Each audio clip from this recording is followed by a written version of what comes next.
Hello, my wonderful viewer. Welcome back to my channel. The president of Nigeria, the Boo himself, he said they are ready to deploy troops to the east, to Biafraland, to finish those who did not see the war.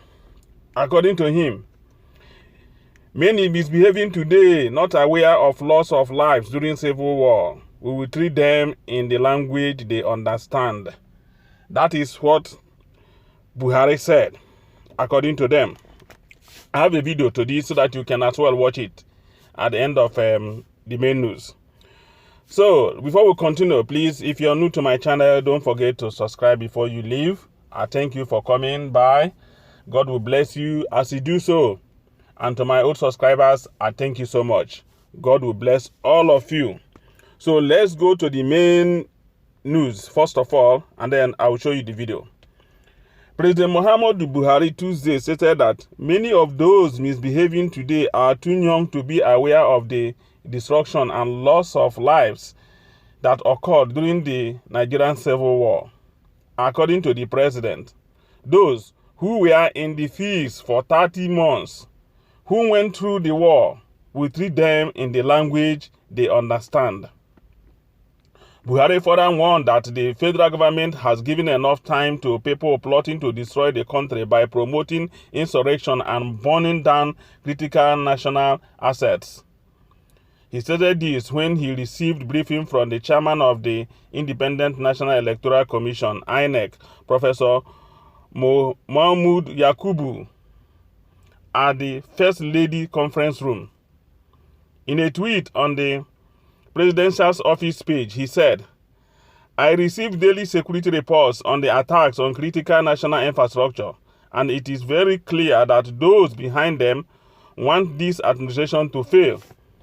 Whoever wants the destruction of the system will soon have the shock of their lives. We have given them enough time. In the area of security, we have changed the service chiefs and the Inspector General, and we are demanding that they rise fully to the challenges confronting us.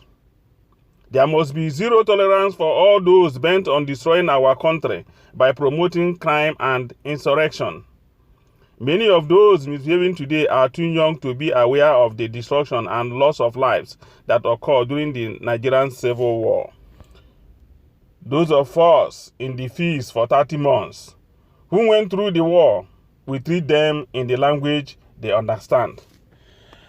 Yes, the boo-boo is sounding very tough. Very, very tough.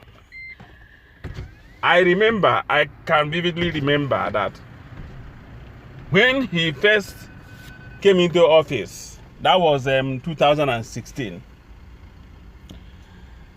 he said he's going to treat those who voted for him 97%, and then he will give 5% to those who did not vote for him. You know, after that kind of threat, there was militant agitation immediately in the Niger Delta zone in the southern part of Biafra. That time it was the Avengers. He came up and said he's going to destroy them within seconds. Within days, that he's going to crush them.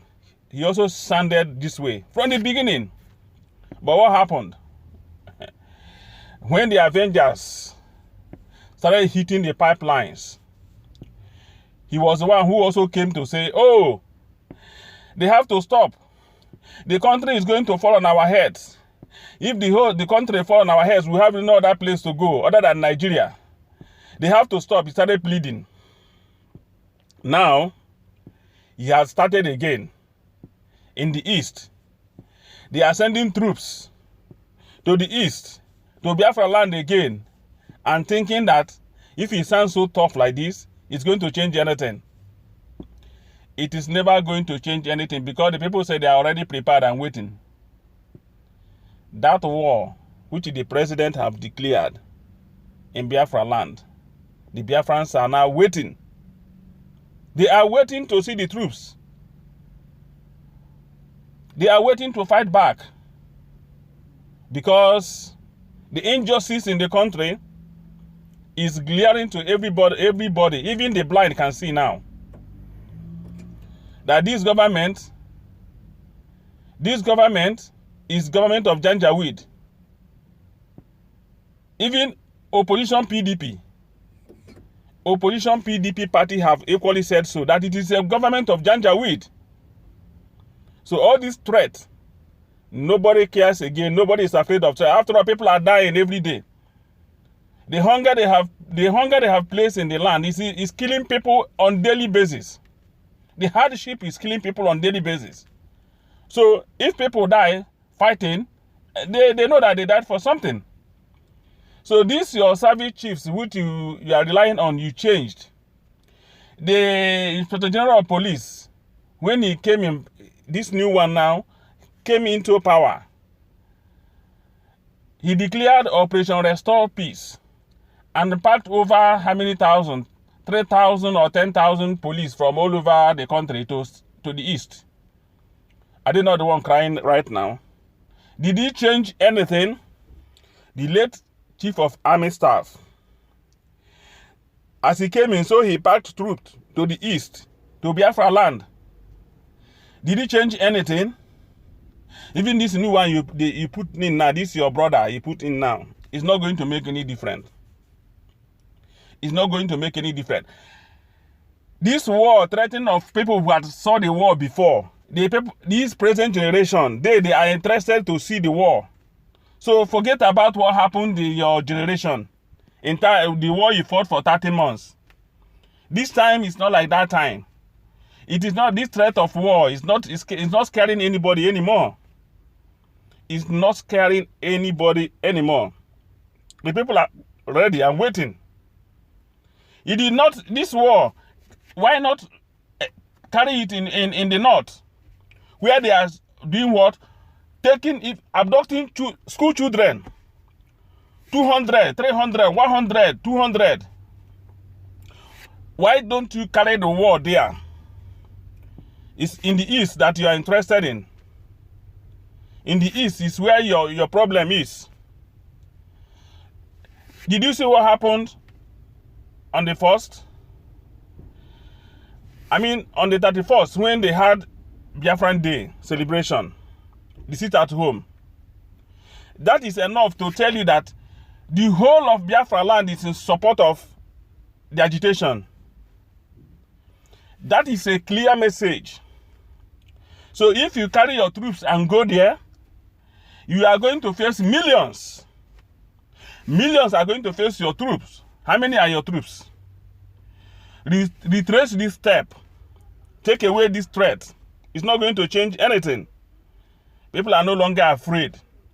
At least the troops you sent there already, they can attest to that. So coming to threaten is not going to change anything. So let me leave you to watch the video.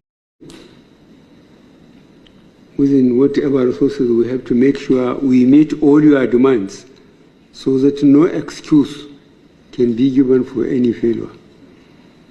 So I expect you, what is happening in the southeast, attacking police station, killing the police, taking away arms and ammunition.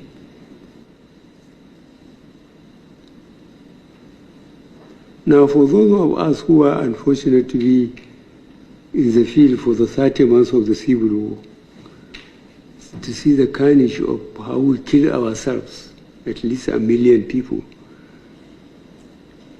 I think those that are misbehaving, they were either too young, they didn't know what happened. But for those of us who went through all these things,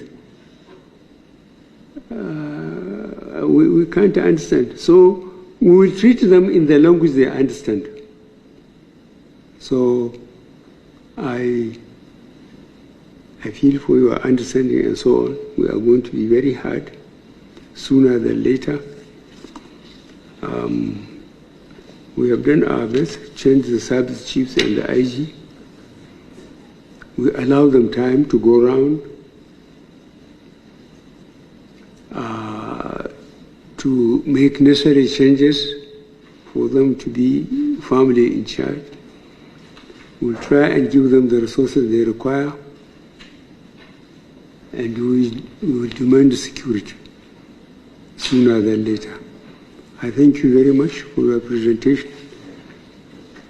I assure you that this administration will do whatever we can do for you so that we don't give anybody excuse to blame us that we don't want to go or we want to have a third term. Thank you very much.